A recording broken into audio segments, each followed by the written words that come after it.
Namaskaram, everyone, and a very warm welcome to Damaru. And we invite you to this annual Yoga Festival, Bilva 2022. I am Mauli, founder and executive director of Damaru Yoga and Sound Therapy Studio. Every year, Damaru celebrates Bilva throughout the month of July, it being our anniversary month. We choose different themes every year, mainly related to the Indian yogic traditions and its knowledge systems.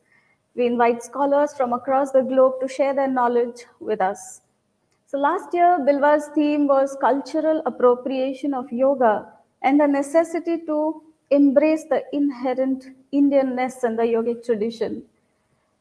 This year, the theme of Bilva Festival is something, again, very close to my heart because we are talking or we are actually exploring the teachings of the great teacher Sri T Krishnamacharya and his holistic teachings in the KYM tradition as taught by his lifetime student and son, Sri T.K.V. Desikachar. So, as we, or rather before we invite today's speakers, let me take a little bit of your time to share what Bilva is all about. So, our annual yoga festival, Bilva, is conducted under the wing of Damaru Foundation, which is a public charitable trust. It's founded with the aim to promote and implement the traditional yogic sciences and increase the awareness about wellness and harmony in that particular segment of the society where they are in dire need of help for their holistic well-being but may not be able to afford it.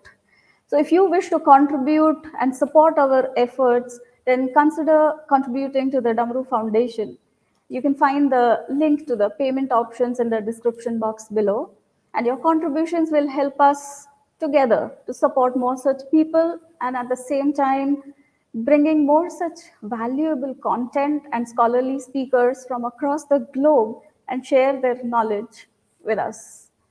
So today's session is something very special because we have two speakers and they are both trained psychologists, psychotherapists, psychoanalysts, and of course, long-time students of Desikachar sir, and they are going to give us a connect between psychology and yoga. So with that, I will invite Dr. Latha Satish and Dr. Hellfried Krusche. Namaste. Welcome, sir. Welcome, ma'am. Latha ma'am is joining us from Chennai, India, and Dr. Krusche is joining us from Cologne, Germany. So before I again hand over the session to them, I would love to do a very brief introduction about them. Dr. Hellfried Krusche is a psychotherapist and psychoanalyst. He is training analyst and supervisor for the International Psychoanalytical Association in Germany. He lives in Cologne, where he has his private practice and lectures on yoga and psychoanalysis in Europe. Dr. Krusche was a long-term student of Desikachar sir, and he met T.K.V. Desikachar in 1995 in France and has worked with sir for 17 years. With Sir T.K.V. Desikachar, he wrote a book on yoga and psychoanalysis that has been published in Europe and the US. So welcome to the session, sir. And Dr. Latha Satish, I would also briefly introduce her. She's a yoga research consultant currently, as I said, in Chennai, India. Dr. Latha Satish is an MA, MPhil, and PhD in psychology, former UGC research scientist for the Department of Psychology, University of Madras. She's conducted many funded as well as non-funded research projects specializing in health, psychology, and yoga. She has published 44 articles in the scientific journals and has authored 2 books, has 37 research publications to her credit, and constructed psychometrically valid measurement tools. She has guided a lot of PhD students and many MPhil dissertations.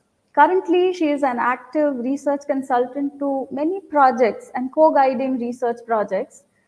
She is the Research Council Chairman of the Krishnamacharya Yoga Mandiram, Chennai, life member of the Indian Academy of Applied Psychology, trustee and chairman of the Center for Indian Knowledge Systems, a research consultant to Mohan Diabetic Center, Chennai.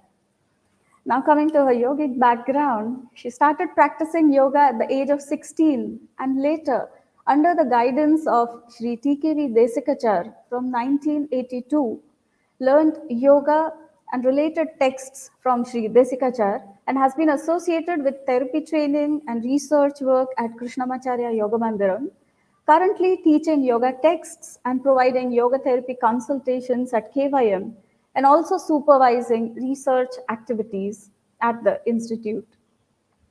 So you have a fair idea of what amazing speakers we have today. So maybe I can open the session with Dr. Krushe. Sir, if you could just start with a very basic thing on your meeting or coming in contact with Desikachar sir and how the whole journey started. Thank you very much. I'm honored first to be in touch with you and to be able to speak with Dr. Latha, who I admire very much. So my first encounter with Shah was when in 82, I think. So I met him and on several occasions when he traveled throughout Europe giving conferences. And my first personal exchange with him took place in 1995 when I spoke with him. I was coming from a conference, a psychoanalytical conference on change. And so I asked him, because I was full of those last analytical impressions, as a student and a simple attendant, I asked him what he thought about change and how change could be, could be promoted by yoga. And later on, he told me that this question had really made him think a long time. And so I was invited in 1997 to come in his house. We were in a very, very small group, and I took place on a conference on the Bhagavad Gita.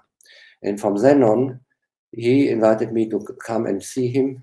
And for 15 years, I went to him twice a year.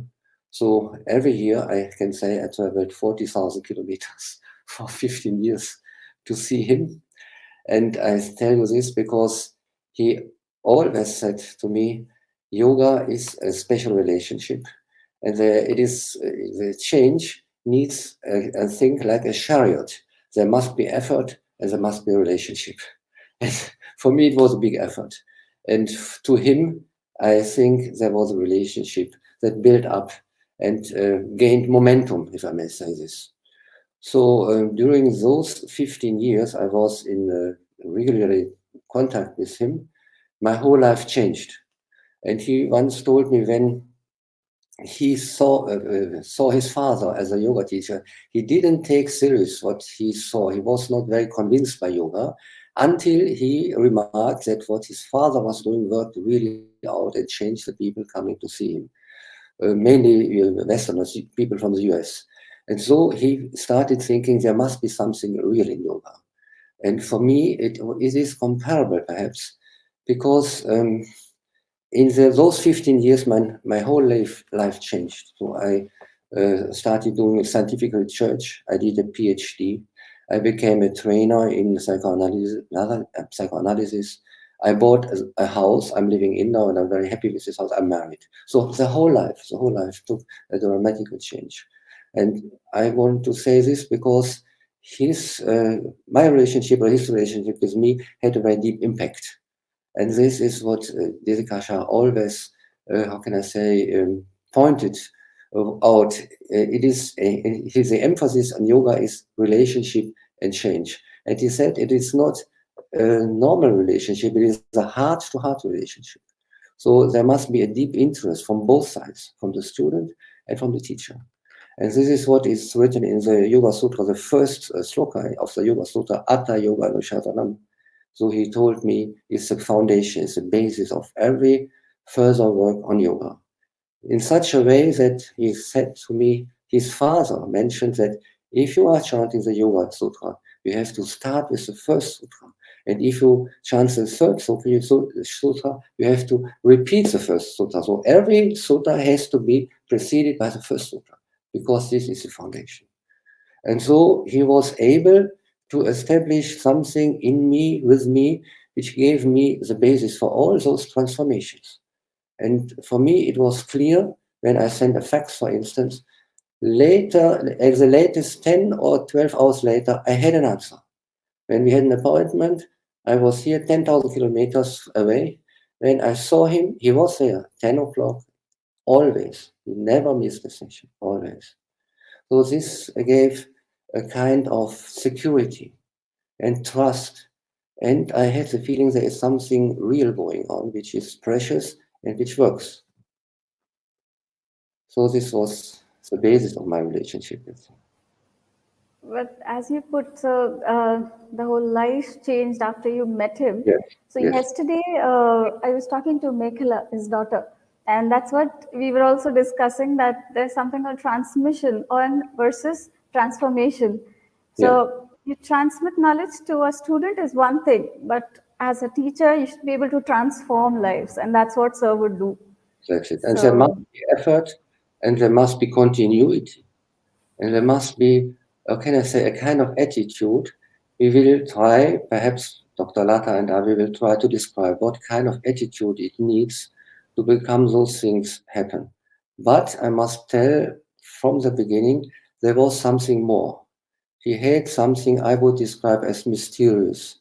So he had the capacity to be behind the scenes. He was with you, and at the same time, he was behind the scenes. And there was something I couldn't see. But I knew there was something more. And this is something, perhaps we may approach this, but it's difficult to say it in words.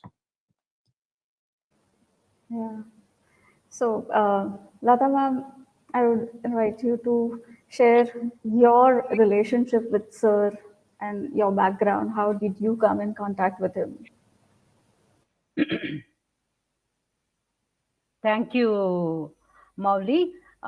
Your thanks for bringing Dr. Hellfried here. I'm so happy to meet him here. Um, I met Sir when I was 23-year-old. That is in Chennai, 1981, 82. I'm sorry, 82, and our bonding started with the language, Kannada language. We could speak that language, so it immediately started. And he knew that I'm basically an academic person. Plus, I was more into fitness and other things. So that is how it started. But he also had a understanding that I'm more interested in scriptural knowledge. So he started inviting me for his classes also. The personal one-on-one teaching therapy classes or personal training was very exclusive, different.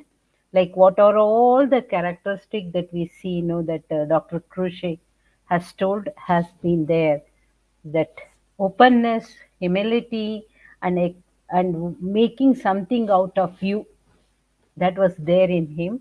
And even today we are able to feel that presence of his teaching, his own presence there with us, and with that conviction only we are talking. Another thing is, my journey was, I think he is a special gift in my life, a special gift from the divine for me to learn, not only learn, to transform myself in a whatever I am, better than what could have been. Something like that. That is my transformation. And even today, if I speak something about some subject or something about a practice, or even if it is something related to my research or something, the inputs or the transmission has come from him and his influence is there. Otherwise, it is different. Okay, so that is how I can summarize. And it was nearly till from 1982 to till his demise, the relationship was there, and teaching was there continuously. Sometime in an organized way in a classroom, sometime it is one-on-one therapy class, sometimes it is his going aloud with him in a conference or a seminar or some meetings, or sometimes it is even walking from his house to the institute. Lot used to transpire during that time also. Knowingly or unknowingly, we will pick up lot of information. It is like you, the way you walk, or something you have taken, or in my speech, if there is anything, he could sense it. Why you are limping on that side, or why you are feeling a little breathless. Anything, all insights used to come there sometime on the road also. So I cannot say, okay, this is place where I learned this, or this is where I. It is a holistic thing. So very special gift, and it is very indeed very rarely you get such a type of blessings in life. So I consider him as my blessings of my life. Next to parents, Acharya. After that, there is no Acharya for me. Deshikachar is my Acharya. So, ma'am, like when you started off, you said that I read in your intro you started doing yoga since 16, but you met Sir at the age of 23. And by then, like you said, you were already into academics and you were wanting to know the texts and all. It's a very young age at which you had that kind of awareness and drive. So I think coming in contact with Sir would have blossomed that and brought out that potential of where you are today. Yeah. Yeah. Basically, my interest was purely because I had studied Sanskrit in my graduation. So there was a knowledge of psychology and Sanskrit was going together. And Sir could feel that it was there, a potential is there. So he started encouraging it. He was very open. If somebody is interested, definitely he was open to teach. So he used to just call me for the class. There is a class going on, please come. That's how I started going. And at that age, it is very easy to move around to class. It is like that. But I started practice of asana differently. But when I came to KYM, it became more and more transformed. I started learning to do the breathing, coordination, and everything. So that was a different story. Thank you, ma'am. Thank you. Dr. Krushe, so ma'am told about psychology. So we have this whole realm of the modern studies of psychology. Yoga in itself does have an inherent aspect of that, but as you came in contact with Sir, what were his views on yoga and psychology? Hmm. In the, at the beginning, he was skeptical. He was skeptical. He saw me as a psychotherapist, a psychoanalyst, and he was something is not so easy to speak about, but he was in certain trouble with Western students. He had a lot of many very gifted Western students, but some of them, they had also problems, and they did yoga because there were other problems.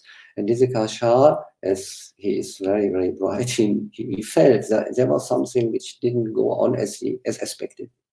And he started beginning curious about the human mind in Western psychology, in Western society. And he wanted to understand what's going on and how we Westerners understand the mind in our society. And this was something he was intrigued in, he wanted to explore with me. And I must say, as Dr. Latha said, for me, it was the greatest gift of my life to have met him. But it was my chance that I, as a psychoanalyst, I could, how can I say, motivate him to be interested in me. So this was a starting point, you know. I was something, he wanted to know something he wanted to know something from me. And so he took me as his student, and while we were working, so he understood, he started beginning our point of view on the Western mind. And after some years of discussing and speaking and yoga teaching, he changed his mind. He changed his attitude. And he said now he had understood that before he always thought that yoga is something which should help you to go forward, to move on, and to have your aim in front of you and to follow your aim. But then he understood that in some cases, mainly with some Western students, there was something from the past, like a change, like a chain. And so he said, how can you move on if you have a change to the past? You can't move on. You have to solve and to make disappear those things which hinder your progress. And then he saw some of his students doing psychotherapy, and he made the experience that they stood up and their progress, how can I say, reappeared again. So he made some experiences, and he was, what I was so, how can I say, fascinated. He was open, and he was able to change his mind about this topic, you see. But we found out that there are many, many common points in yoga and psychoanalysis. And this was one of the topics of our conversation. Then I think my next question will be, I'll continue with you because we are on that line of thought. Because there was an exchange between you and Sir. Yes. But as listeners, or as I would say personally, I would be fascinated by the studies of human mind and how it works. So you have been, I mean, both of you, I'm so fascinated by your lines of work where you have been combining or working interrelatively with both the topics of psychology and yoga. From you, I would like to know what are the similarities and differences in yoga and psychotherapy. They do overlap, and then there will be differences. So maybe if you could enlighten us on that. I have to say that I don't know yoga in general. What I know is the 15 years of yoga teaching by Sri T Krishnamacharya. And this is for me all. And I never was interested to do something else because it's all for me the ocean, you know. So I don't know what kind of yoga exists beneath or in other series of yoga. So I'm referring on yoga as I was taught by Sri Krishnamacharya. And when we speak about psychology, I must tell you, I am a classical psychoanalyst. So I am referring to Sigmund Freud as a classical tradition, which is worldwide in the international association. There are many, many theories of psychology. My point of view is a psychoanalytical. And in psychoanalysis, we have the idea that there are some unconscious drives in the mind. And in Yoga Sutra, you have the same. You have the samskara, you have all these things which hinder you, raga, dvesha, abhinivesha, all these hindrances. They are described in yoga also. So yoga works with unconscious drives also. There is something in common. But the most important thing is in psychoanalysis, you have also to build up a reliable relationship with your patient. The patient should be able to let things go and to let things come up from the past in the present. So things which were traumatizing, things which were horrible for him, he has to learn to put them into words in presence of his analyst and not to be afraid of him, not to be afraid of the unknown, to have, how can I say, trust, shraddha. So for us, the security of the relationship and the, how can I say, the stability of the relationship is the most important part of the psychotherapeutic process. And this, with Nidhi was really similar. So, and it is very, very important, for instance, for a psychoanalyst to be punctual, to be there when the patient needs you. And if you have an appointment, to be there in the appointment. For some patients, it is the most important experience they make, that there are people who are reliable, you know, and there are people who speak the truth. So those basic things, Nidhi lived normally were qualities of a good psychoanalyst. So there are very, very many common points, if I may say. But one of those very important aspects also was his way of being open. So when you start a psychoanalytical session, most appropriate would be you don't say anything. You let people come and to let the unknown, the unconscious process to unfold, if I may say, and to be there to support it. And then to be open for the process which will be going on. So in every session, you never know what will come. You have to be open and to have to take it and to make something out of it. And the way Shah observed with me, it was similar. So when I arrived, 10,000 kilometers, and I came after half a year of interruption, he sat in front of me, he had his pen, it was open, and he waited.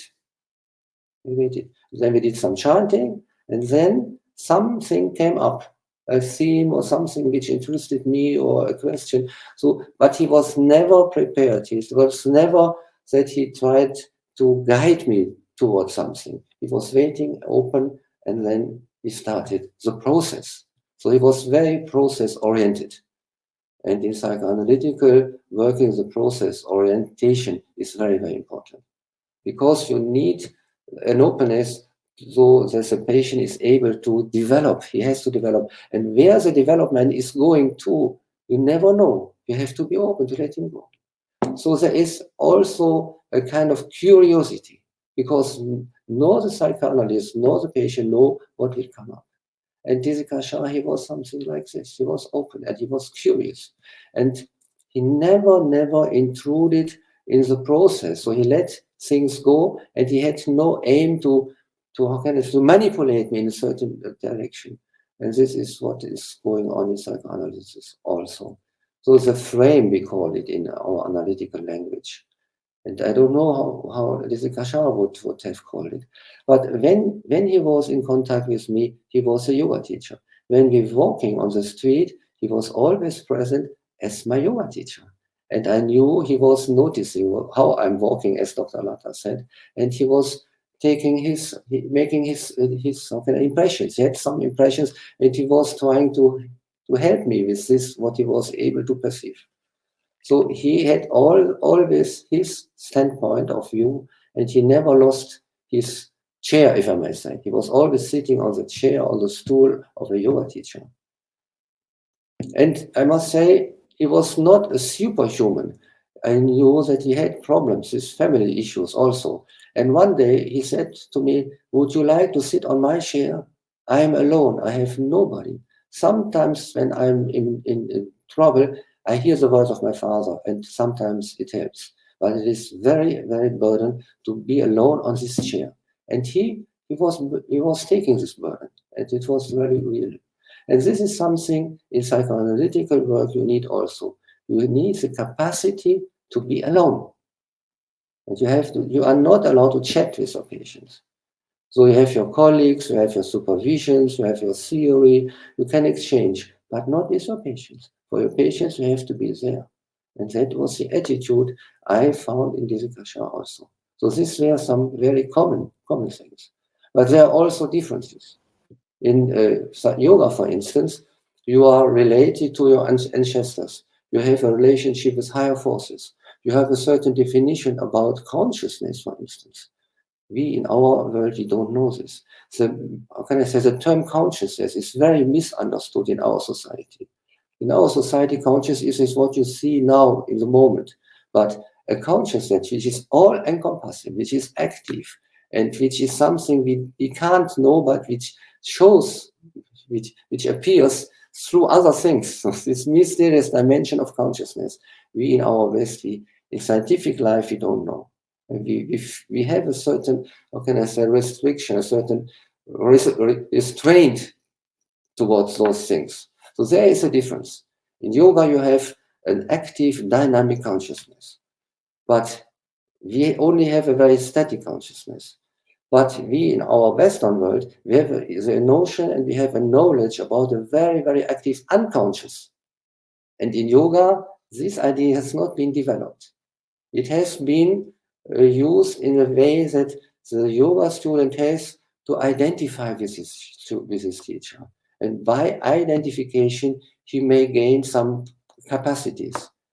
So it has to do with coming together, identifying with the teacher, and becoming like the teacher. In psychoanalysis, it is quite the contrary. The patient is identifying with this analyst, but he has all the same to find out the differences. So the aim of analysis is to find out differences. I am alone as a patient. My analyst is alone as a patient. Sometimes there is something in common. Sometimes it's not something in common. So we have to work on those differences. So there are two different approaches. But in the center, there is the idea we need a frame, and there must be something solid and, how can I say, a basic trust, a basic frame. So now. Thank you, sir. You put it out so much understandable. You made it simple for people like us to actually understand this differences as well as similarities. While you were saying that, you mentioned something about the Vedic chanting. I'll come back to you on that. But for now, because we are talking on this, Latha ma'am, because you have spent many, many years actually grown up in his presence, in Sir's presence. So, how do you see how the integration of yoga and other psychological approaches, Western psychological approaches to be specific? Because you've also learned psychology, but at the same time you were with Sir learning this. So together it happened. So, how do you integrate them?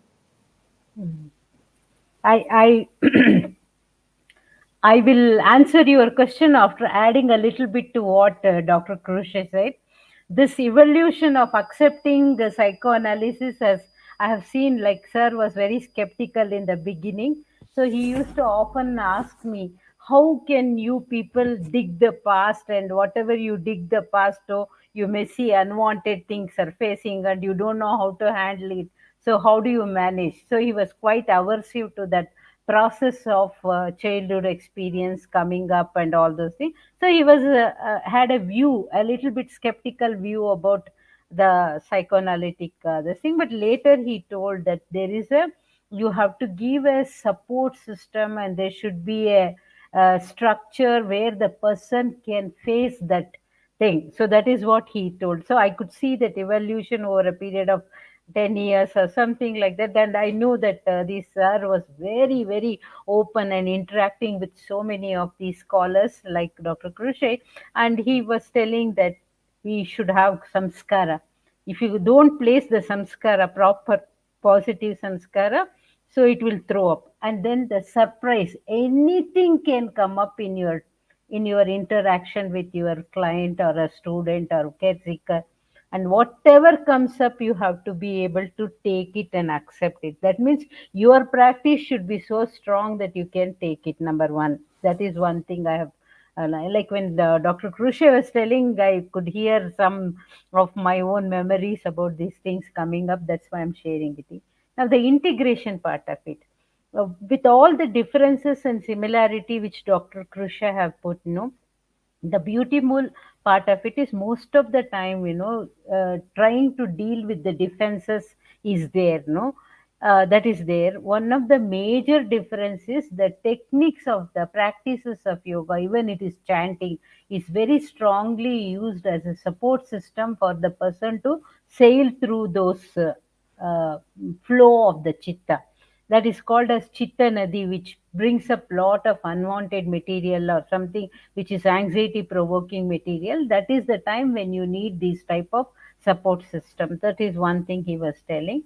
And that is where you have to have something to offer to the students, some part of it, apart from what all the qualities like relationship, trust, confidentiality, ability, the strength to take and be not interfering, non-invasive, all those things are very, very important quality of a yoga teacher, which is called as Vita Raga Vishaya Chitta.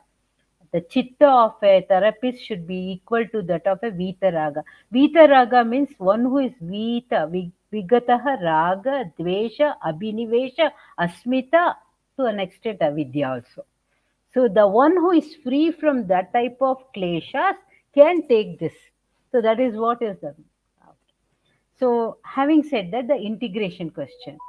See, I usually do not, though I have been trained as a psychologist and as a yoga person, I don't integrate in that sense. I don't do counseling or this thing in yoga, or I don't go and teach yoga for somebody who is, when I'm dealing with psychology. I have kept it personally very separate. I have kept it separate because there are methodologies are different, approaches are different, and I do not want to transport one from here to there and confuse them, and transport something from there here confuse. But there are some small areas where that knowledge may just flow in here and may help. Now the integration is, the approaches are different. The yoga moves from inward to outward. The whole philosophy of yoga sutra is my response to the world outside. How do I deal with it? So everything comes from within, without, from me within to without. So therefore, there is no embellishment or environmental restructuring in yoga. It is the restructure, inner engineering. that is supposed to take place, hopefully. So the integration from my personal research activity and from my own personal this thing is, there are two areas where I try to integrate a little. One is the psychometry. Psychometry is the measurements. I found that there are so many concepts which are there in Indian psychology, Indian knowledge system, including yoga, which has not been used in the research purpose. So that is where I used the tool development processes of psychology and applied it to Indian concepts, especially yogic concepts. Like, for example, preparing some measurement tools based on Bhagavad Gita model, all those things I have done. That is where I have borrowed the scientific methodology of measurement principles to the certain conceptual points in yoga. Number one. Number two integration is the cognitive behavior therapy, what we call as cognitive restructuring, very similar to Pratipaksha Bhavana of yoga, where you try to present the alternative modes of thinking or alternative perspectives. Most of our my chitta is involved in perceiving things based on my own samskara, my own vasanas, and my own this thing. If you can give an opportunity for somebody to look from a different perspective and the consequences of each perspective, the long term end, the other end of the whole process, if you can give that process, then it is possible for the person to accept, or a little bit of openness in the mind, that is possible. So this is one area where I feel, no, yoga has got a two processes which will help a person to expand their awareness, so that they can incorporate certain types of understanding or resolution of some conflicts, and things can be possible. The integration can also happen in certain areas of theoretical understanding also. But what happens when you draw the parallel, no, there will be a lot of areas of not able to explain. So then what happens, you will lose this also, you will lose that also. So it is better to keep that as a separate thing. So diagnostic nomenclature is very strong in Western psychological this thing, which is not there in yoga. Yoga has no diagnosis at all. You can call somebody as rajasic or tamasic, or mind is agitated, chitta is in a state of kshipta, muda, or ekagra. That's all. So that point of time, that is the area where people can start some work and try to identify. But that requires a lot of research effort and other things like that. So from my point of view, integration is the ability to straddle. One is a purely a practice process oriented therapeutic technique. Another has got a rich approaches to understand the mind. That comes from the out to inward. This comes from inward to outward. So that's how things are going. Beautifully put it, ma'am. Uh, what you just said before that, keeping them as enriching each other, but also not confusing them or mixing them. So in yoga, as diagnostic tools, we're also trying to draw in a little bit from Ayurveda and trying to integrate that. So that already is happening as a process. Um, Something you said other than this. Anyways, I'll come to that. So you have been with Sir for like a very, very long time. So if you could just throw some light on what I would say is his most important attitudes towards his students, or say towards you as a long-term student. So how does that relationship evolve? Specifically, I'm also asking this because that relationship that we used to see maybe in your times, today it is very different for a teacher and student. And we are also going to start a teacher training program. So that's where you were saying, as a teacher, the attitudes that he or she should carry, it actually puts up a standard for all the teachers to be able to be that balanced, come in that zero state, to be able to have that capacity to take in. So in that respect, if you could say something for your relationship with your teacher, and then in present context, how it should be. So if you could guide us in that. No, Prasanka. No, I will tell about his attitude towards the student. I will go to that point of time where he was enjoying teaching children. He considered children as special, and he loved teaching children. He told, I like to take this. I'm talking about 1985, 80, 90, and all those time when all these kids were happily running around. He used to take children's classes, and those classes will be with all these chirpy boys and girls doing intense postures, and he will be happily teaching them. All the student would admire his classes, including my children also used to go there. They would admire his class, and whatever he says they will do. They will attempt and do the posture. And he says, children, we have to make them, give them challenges.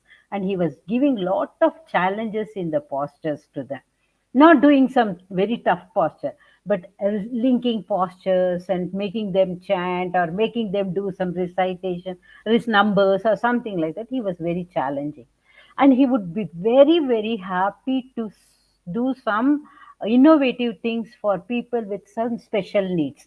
That was his favorite type of teaching.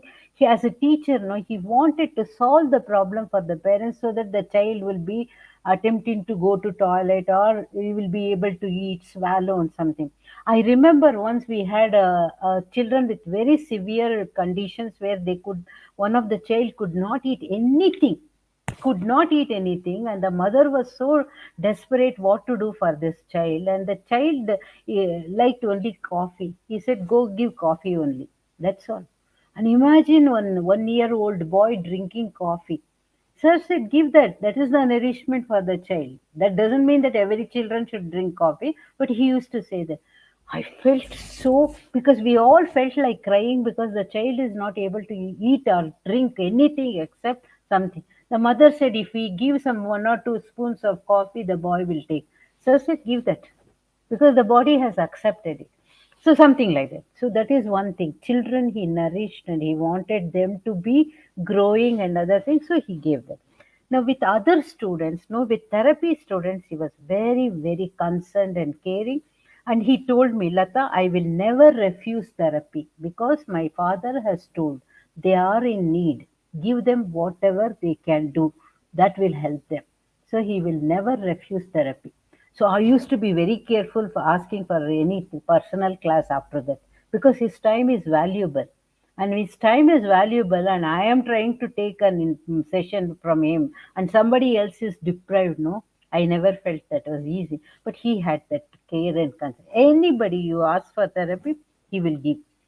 But the timing will be his son. You have to go on that time. Whether it is 7 o'clock in the morning, 8 o'clock in the morning, you have to go. And I used to go. That is how it was. His timing. And he would say, the train will come. You have to go to station on time. The train may come late. It doesn't matter. Something like that. Like a professor said, no, punctuality. You have to be so punctual. And third important thing was with the attitude with all the students, it was little different in the education, in Shikshana Krama. When you're teaching a text or something, he wanted the student to respect and understand, not even respect, understand the tradition. What is it that is being taught here? This particular tradition of knowledge.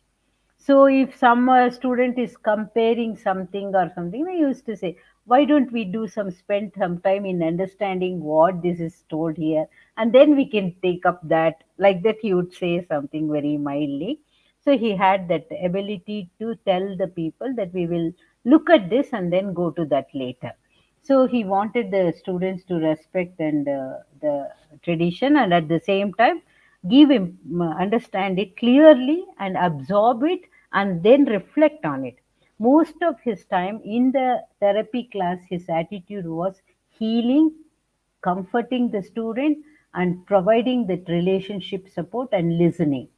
In the therapy student class, like where we are learning a textual information or something, some related to our teaching capacity, there it was more of reflection and the challenge.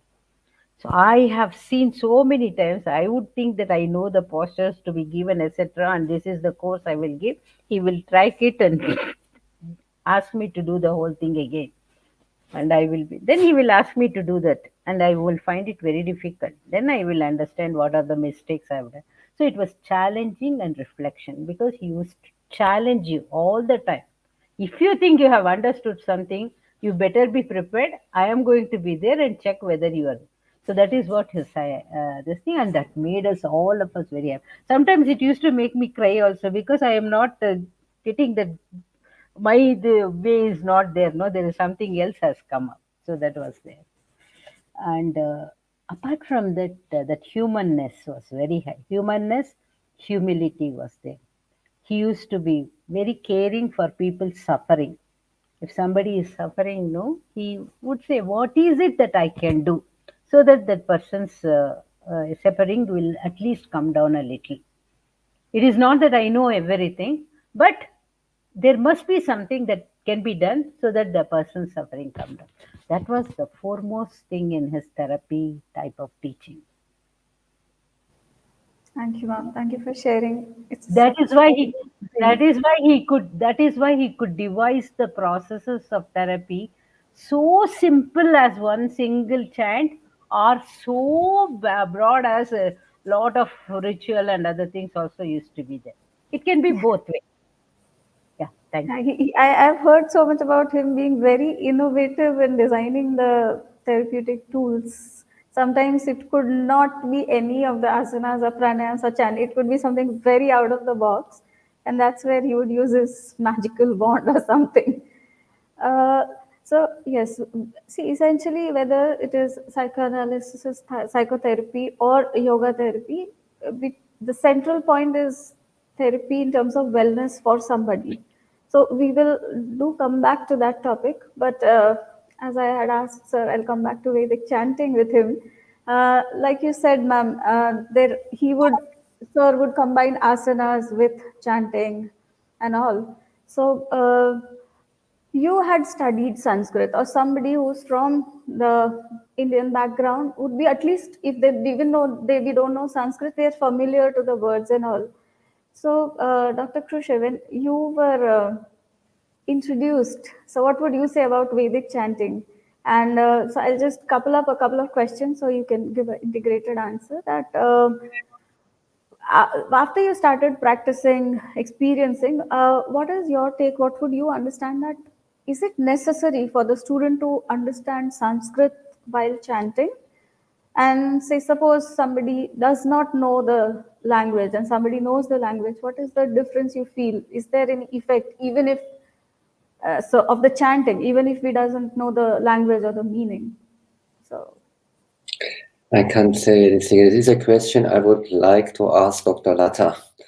So Jessica Shah, he introduced me into Vedic chanting, and it's beginning for me. It was a challenge also, because I was not able to chant at all. And so, as Dr. Latha said, he always put us in challenges. And slowly by slowly, I started learning this. And what is very interesting is, by doing the Vedic chanting, I started chanting in my language.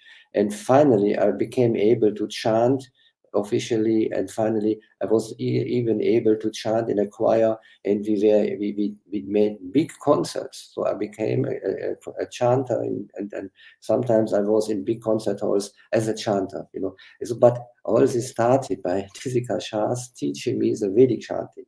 So this is my personal experience. A big challenge, and something is coming up which was not there before. But what I feel when I do Vedic chanting myself, my feeling is there is something more, something coming up as a sound, which may open something in my mind, and there is a kind of energy coming down, and it is like a fuel, like a spiritual fuel coming on me. But I have the question for Dr. Latha as well. Do we have to know Sanskrit, or how is it possible that this Vedic chanting has such an enormous power? So for me, it's a secret also. Please, Dr. Yeah, Latha. very, very interesting. I just have to share with you the recent article. I forgot. I'll share it. The chanting was a very, very important tool that we had in making somebody's breath easy, body functioning better, and also make the mind calm, and also help the person to connect with something deep inside them. That is what is the whole thing about. Basically, sir would last yeah, days of my interaction with him was purely chanting classes. So I was the last student with whom he taught the whole Krishna Yajurveda Samhita to me. So it was over like that. And one day he said, "Okay, I have been 3 times we did that book." So basically, chanting, it is not necessary that you have to know Sanskrit. Okay, that is one important thing. Sir never insisted that, okay, people should have a degree or a certificate in Sanskrit to learn chanting. The chanting was taught to everybody, irrespective of their this thing background, and they should have that this thing. What is the purpose of that particular thing? Is chanting is a mode of expression, the mode of expression for somebody, and it is the mind, thought, and the speech. They are the three things which are closely linked: chitta, walk, thoughts are manas, let us say, like that. These three are very well linked. So what he said, when you start chanting, what happens, there is a flow to the chitta, and there is a flow to your own thoughts. So he told me that, so this is a way of purification, or correcting, or maybe lengthening the breath. All these things goes together. So it's a mode of expression, and it is opening up. It's a mode of opening up whatever that is pent up there. So it was like a catharsis, probably. And also for people to connect to something different from the usual. So chanting is not speaking. Chanting is not just singing, because I can't sing, but still I can chant. So it is a little bit different from singing. And it is also, let us say, for traditionalists, it may be a spiritual connection, not for the other people. Also, it may be something, a primary mode of connecting to something deeper within oneself. So that is why he emphasized on chanting as a way to make people's mind calm, or maybe to get a concentration, or maybe preparation for meditation. There may be different purpose which is served through that. The mode is this. You can, and he used to tell us that you can do something with asana, that is at the grossest level. You can do something with the breath or pranayama, that is little subtler. But when you go to chanting, you go to the most subtlest aspect of a person, because the sounds that you make can be something very, very deeper than your own thoughts or samskaras, deeper than samskara. So that is why some of the chantings he taught was not at all there in my course. None of the Sanskrit books I read that. But still, he had designed certain mantras for me, which was more powerful because it had a different effect. Now, the question of whether we need Sanskrit, it is like this. He used to, I'm giving what Sir conversation told. Every tradition has some form of chanting, and he used to love this Gregorian chanting and all other chanting also. And he used to make people to chant also those things, Jewish, Hebrew chanting and all those things. So he would say that every tradition has this chanting process in their own, either in their spiritual practice or in their religious practice. If you can access that, and if you can practice it, you can really understand the value of it. That's what he has told. And sometimes he used to design certain types of chant to suit the background of the individual. Some Muslims and other Krishnamacharya also has done that. So they would design something based on their background, their religious background, and it has worked very beautifully for them, because this is a primordial connection between you and your creative force from where you have come, and that is where that sound comes. So he wanted that to be incorporated as a healing practice for a person. So Sanskrit is added advantage, so that you can chant fast, you can chant reverse, you can do ghana, jata, kama, and all those things if you do Sanskrit. But if there is no Sanskrit, I've seen one French guy who doesn't know Sanskrit chant Agdir me vache Shrita so beautifully.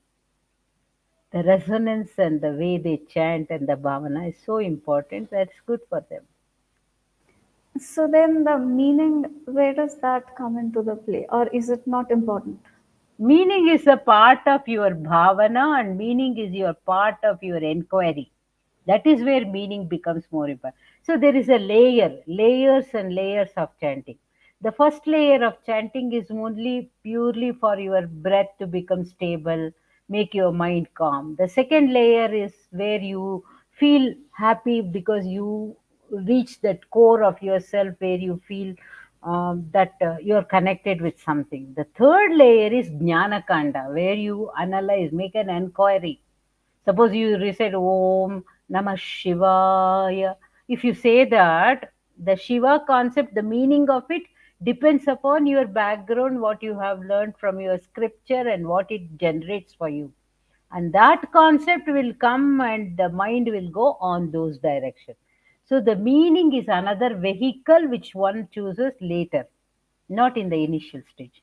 When Sir taught us Vedic chanting, he never gave us meaning. Later in the class, somewhere the meaning used to come. Otherwise, it is not necessary. So meaning is important, but it is not primary. Primary is the sound itself Yes, and the the journey that sound. it takes Yeah, us. yeah. Whether you can make the sound, we start from that point because there are some people who can't do the sound. The sound doesn't come at all, isn't it, Doctor? I say something? Yes, please. I must say there is something more. I'm in my understanding, my feeling, my experience in the Vedic chanting. There is something mysterious, something which comes from very far, very deep, or all encompassing. I don't know how to say it in English, but there is something very special, and that it makes a difference between the Sanskrit chanting and the German or Latin chanting. I have participated in so many choirs now, and when I chant in Latin or English or German, the effect is not the same, it is different. It is more Wow. emotionally, it's more intellectual, but in Sanskrit chanting, there is something very deep from very far away, something, if I may say, mysterious. There is a force, there is a light coming up, there's energy coming up, there's a clarity coming up. So for me, it is really the door opener, if I may say, for spirituality. I don't know what you would say about this. Beautiful. That means you have done all the three chanting. You are the best person to say about it. Because I have not done the Gregorian chanting or anything, but I'm only confined to Yeah. Sanskrit chanting. So that means my knowledge is limited. When I mean, now I sit corrected. So naturally, probably, but I have seen the literature, scientific literature. They say that chanting, one group of literature proves that Sanskrit chanting has a lot of Consonants? impact Yes. on the Yeah. neurophysiological Yeah. areas. Specifically they say, and they have not compared with other chanting. They have Yeah. done only the Sanskrit chanting and no chanting. Now there is some other studies which says that Gregorian chanting also has the It similar is similar. It is similar. Yes. Yes. psychophysiological effects may be similar, but the spiritual aspect of it has to be investigated. That's From, it. from That's the yeah, point. from Dr. Krushe's narrative, what I feel is probably that is one area we have to explore whether there is an experience of something beyond. But there is a lot of research going on the specific words, sound, and its effect on specific region of the brain and Certain everything. resonance also in the body, in the brain, and so on. It's a kind of That is, vibration also. yeah, and the It is. uniqueness of Sanskrit language itself is different, and it has a that the origination of sound from different area that Mm. makes a difference. It is a vast knowledge, and we have a theory of sound also, which is based on Shabda Shastra and basic on that. So that's another whole area of research where it has got a like the sound originates from somewhere other than the throat or other than my this thing. So like that. So primordial. So we have another concept called Shabda Brahma that has another area. So the whole edifice of chanting is something a powerful area of knowledge which has to be explored. But as Dr. Krushe says, if the Sanskrit chanting is something unique and different, I'm going to explore it, and I'm going to learn Gregorian chanting also. Yes, yes. Good. May I'm I, going may, to, may I say something what you told about Jessica Shah and your way of doing yoga and psychotherapy, and you made the point that you never mix those two disciplines, and I would like to underline this. For me, it is the same. When I work with patients and I see they have problems I can't solve with psychoanalysis alone, or if they are in difficulties and they can't come 4 times a week, for instance, I insist that they do yoga with another teacher, with a teacher in the tradition of Jessica Shah. So I try also not to mix both of them. I see there is a yoga teacher on the one side and the psychotherapist on the other side. But sometimes we exchange, and I speak with the yoga teacher, and we see common points and differences, and we see what we are doing, but everyone from his perspective, you see. So I try not to mix the two techniques. When I do yoga classes, sometimes I give some yoga classes. It is the same. When I'm a yoga teacher, I'm always a yoga teacher. From my psychoanalytical point of view, I see some things, but I don't speak it out. I let it go, and I try to do my session in this direction I have seen as necessary. But I never give analytical interpretations. So the frame has to be clear. And Jessica Shah, I think he was able to do all this. He was spiritual, he was a teacher, he was a therapist. He had an all-encompassing, how can I say, approach. When I saw him in his mandaram giving classes to his patients, because he was always helping every evening at 6 o'clock, he had his ambulance in the mandiram. So I was allowed to go with him and to see how he deals with his patients. He spoke to them like a friend would speak. He looked into their eyes, he made jokes, and then he took their pulse. And after this, he gave them some practice. And what he told me is the most important thing is to speak the language of the patient, to be in touch with the patient, to be on the same level as the patient is. And then I will get some information about him. And with those informations, he was able to design the practice. You see, so he was able to speak the language of the person. And I think this is one of the key of his psychotherapeutical effectiveness also. Thank you. Actually, when you both say this is a big learning for me as well. There is this always an effort when we say holistic, and then there is a compulsive effort to mix things. So now I am very clear that, okay, in application, they might come together at a point, but in our minds, that frameworks and the distinction has to be very clear. And that's something that you opened up today. So thank you for that. Okay, the next, while we talk about therapy, that question probably we will close with that. It is for both of you actually. Concept of change as central to therapy process in yoga. So something you could throw a light on. Either of you, both of you. you You know, Professor. we say if you see the grass growing, you can't make it grow faster when you pull it. By pulling the grass, it wouldn't grow faster. So when it comes to change, we could say development also. It has to take its time, and it is the time of the patient. The patient is the one who is, how can I say, who will develop, and he has his own rhythm, he has his own time, he has his way to do it. So the therapist, in my understanding, has to be open and to create an environment, an emotional and spiritual and mental environment where this process can go on. And the most, in my understanding, important requirement is openness. Openness for the unknown. So you have to build up a frame where the patient can feel secure, well guarded, well understood, emotional secure. And then at the same time, you need the capacity not to interfere, not to give intellectual interpretation. The intellect is not helpful. because change takes place on a deeper level. And this deeper level, we have to accept with all our knowledge, we don't know.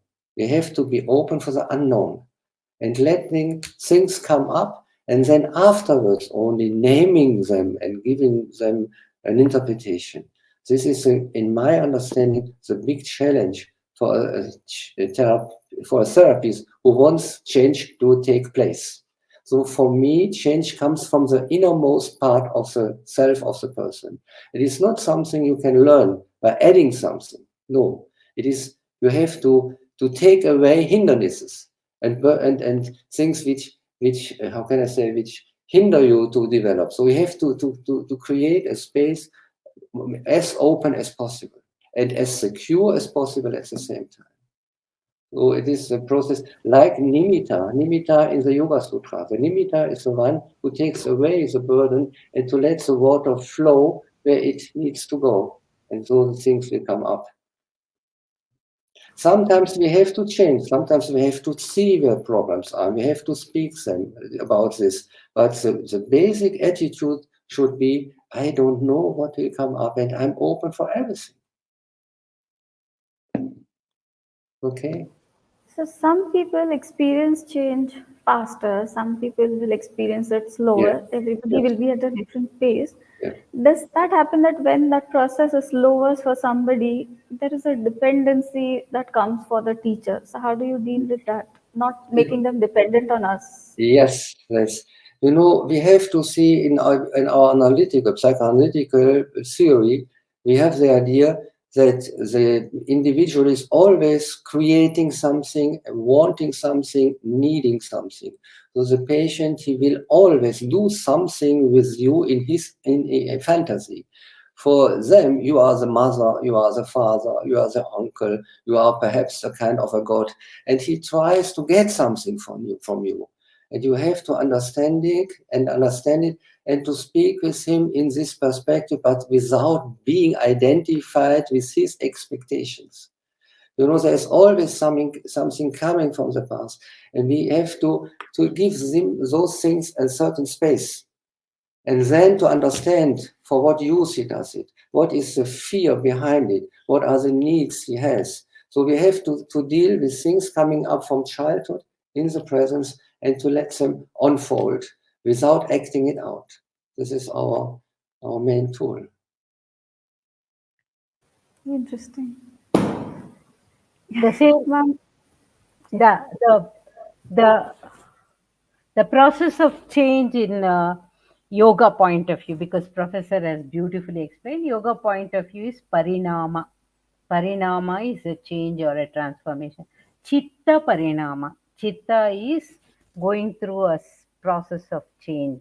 Okay. Now, what change according to yoga is, when you create an environment, like what professor said, you create an environment, and in that environment, something small dynamics may change. Small aspects may change. The breathing pattern may change. The breathing pattern may become deeper, or the person may sleep better.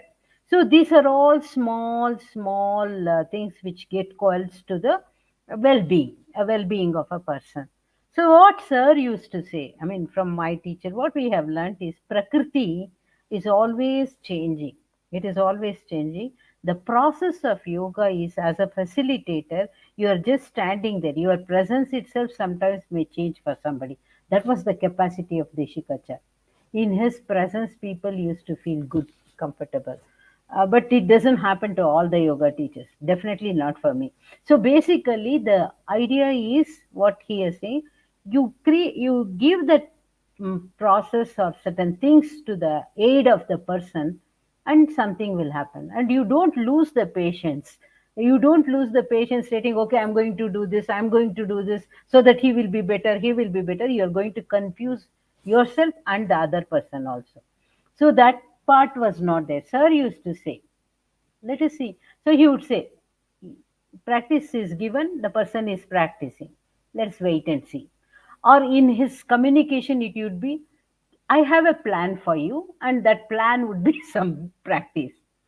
Let us see what happens. He will never say, by doing this, you will get this.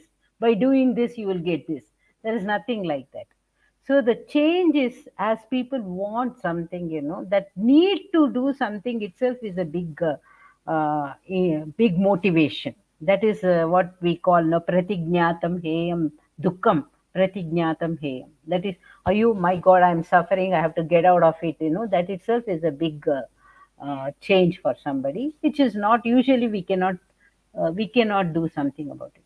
So the chitta parinama will be always happening. It will be going through that process of some dynamics will be going on and on. That yoga is the ambience that is created. In that ambience, something takes place. And when something takes place, if the insight is registered by the individual, they will hold on to that and they move forward. If the insight is not there, this will also go, that will also go, and things will be going on forever, and God only knows when it will happen what. It's very easy for me to sit here and tell, but at the same time, for a therapy situation, it's quite a challenge. That's why yoga is a process. Process. The process, we do not know when what will happen till it happens. Once Yeah. it has happened, we can clap our hand, fine. That's it. Yes, may I add something, Dr. Latha? I think it is very clear what you said. I think it's very important. I would like to add that we have to create an environment with a well-being. So that is very, very important. And the yoga teacher, he has to be well in his own mental state also. But there is something I would like to underline is this change needs an emotional relationship with the teacher. So there must be a kind of emotion. I would say scientifically it has been proven also. If there is an emotional impact, things will work better. It will go deeper. The momentum will be more. So we have to create an environment of well-being and an emotional connection. I think this is a very, very important part of this. Yeah, true. This is why the Kasha like to be with children, because children are emotional. They are very emotional. So for him, art was very important. Yeah. And we don't need to be active. It is enough to create a space and then to be able to wait. And then things come up. So human beings, when they get that emotional support, that's where they start thriving, actually. So, like you said, that insight is something where if they are going into a negative spiral, they can hold on to it and gradually spiral out of it. Yeah. So that's a And beautiful that's, imagery that yeah. Oh, Yes. A lot of learning in this session, ma'am. I'm sure everybody who is watching this and a lot of people who are already yoga teachers or some who are aspiring, this is a full knowledge-packed session, a lot of learnings. And this is a session I feel while I'm doing it that it's not a one-time kind of a thing. Go back again and again and again, read between the lines, and there's so much of learning. It's a full power-packed session, I felt. And what to say, I can just express this in words through just thanking you both to give your precious, valuable time joining us here today. One request, just a second. Yes, I ma'am. really, I really thank you for connecting me with Dr. Hellfried Krusche, because I really value his inputs in this session.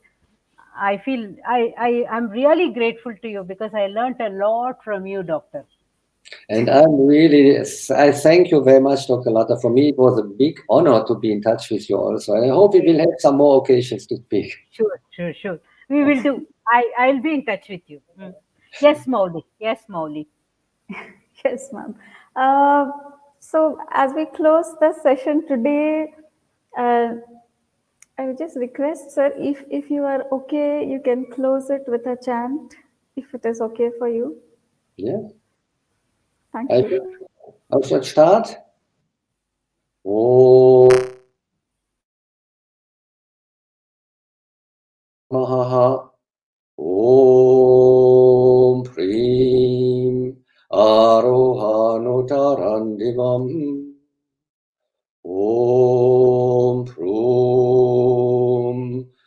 Gammama Surya Om Hraim Harimanan Shanashaya Om Hram Shukeshumi Harimanam Om Praha Roparaka Sudatmasi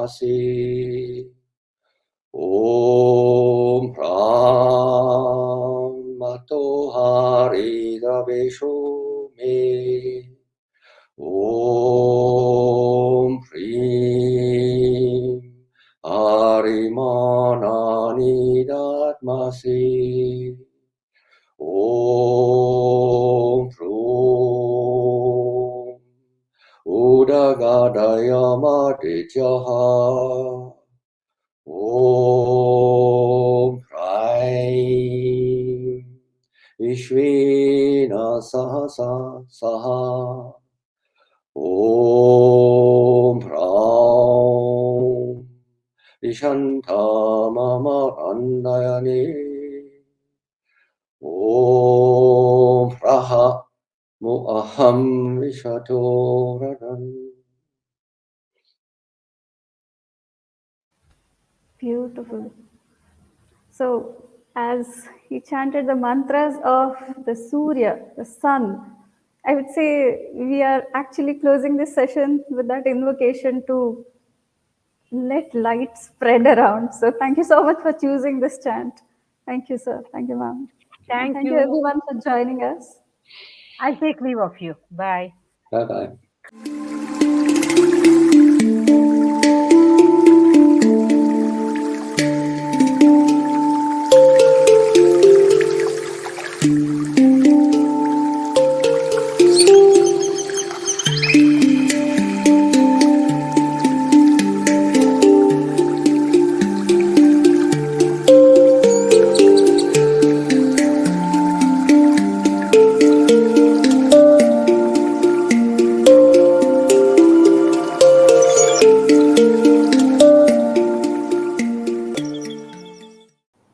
Namaste, everyone. A very warm welcome. Today, we are very, very excited to announce teacher training program at Damaru. This teacher training is happening at Damaru in collaboration with Krishnamacharya Yoga Mandiram. So I'm so happy to invite Ms. Nritya Jagannathan.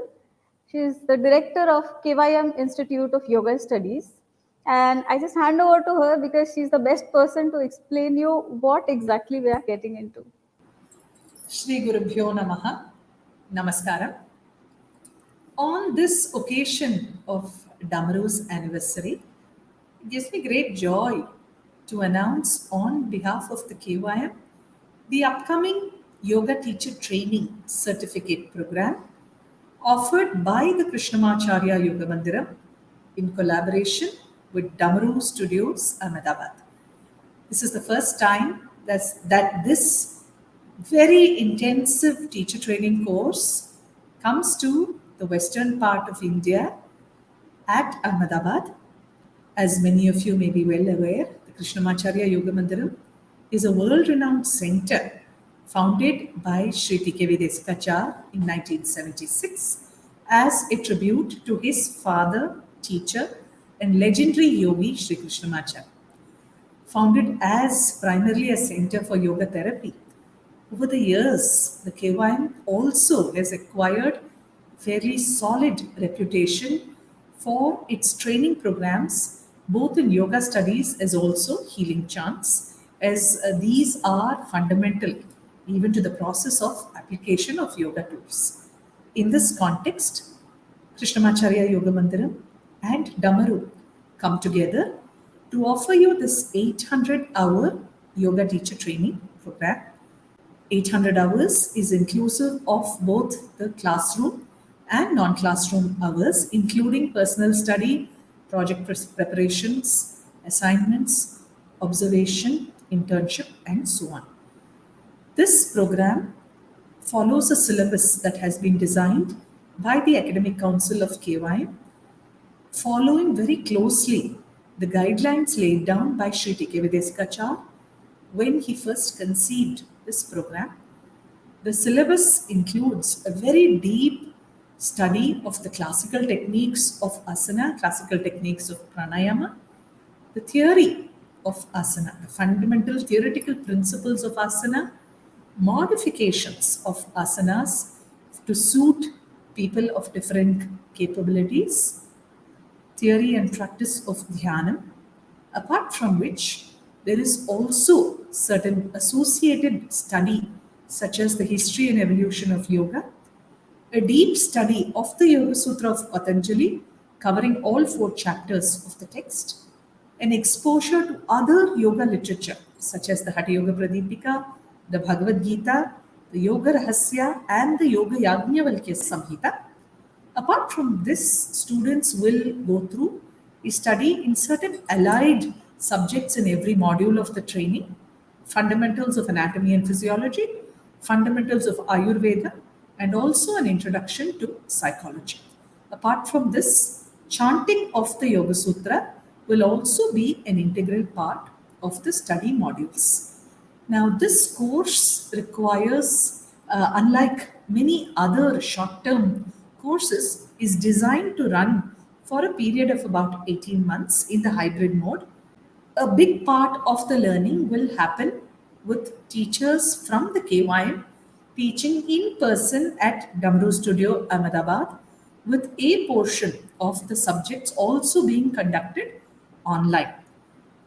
Through the process of every module of training, there will be ongoing assessments, evaluations, discussions, and so on, culminating in a graduation where you will be certified. Those who graduate will be certified as yoga teachers in the tradition of the Krishnamacharya Yoga Mandiram.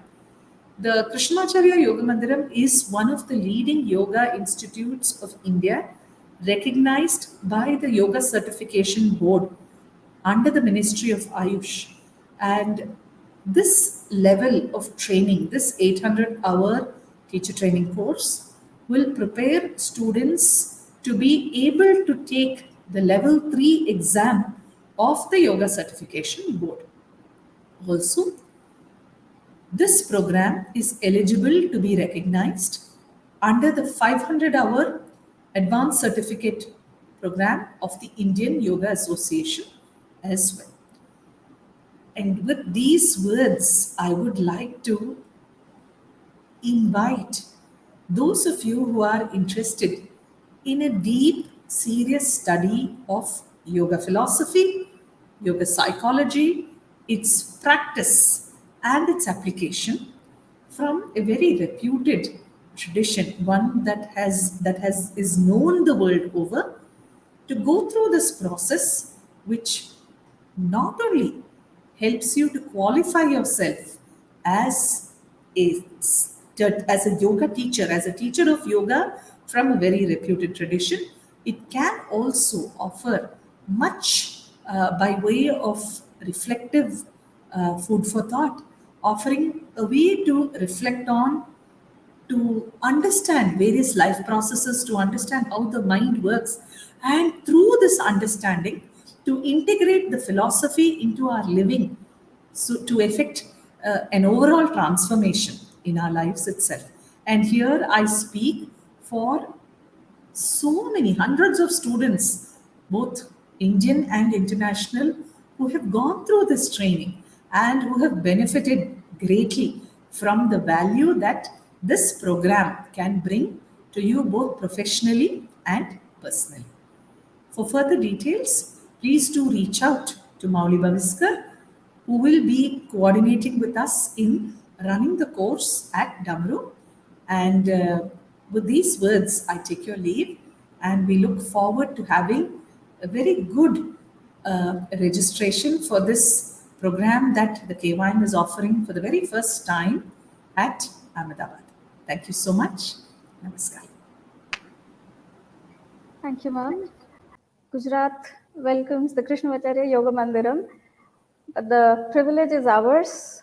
A very ancient parampara is coming to this part of India. And I urge all of you to take advantage of that to get into an in-depth exploration of the yogic studies. All our contact details are there in the description box. DAMARU, www.damaru.in is our website. Realm of Damaru is our handle on Facebook, Instagram, and you will get all the details. So do reach out and register, because another aspect of this tradition is that we do not take trainings or trainees in large numbers. So there's a very limited amount of seats that we are offering for this training so that we could get deeply involved. So get in touch and see you on the other side. Thank you.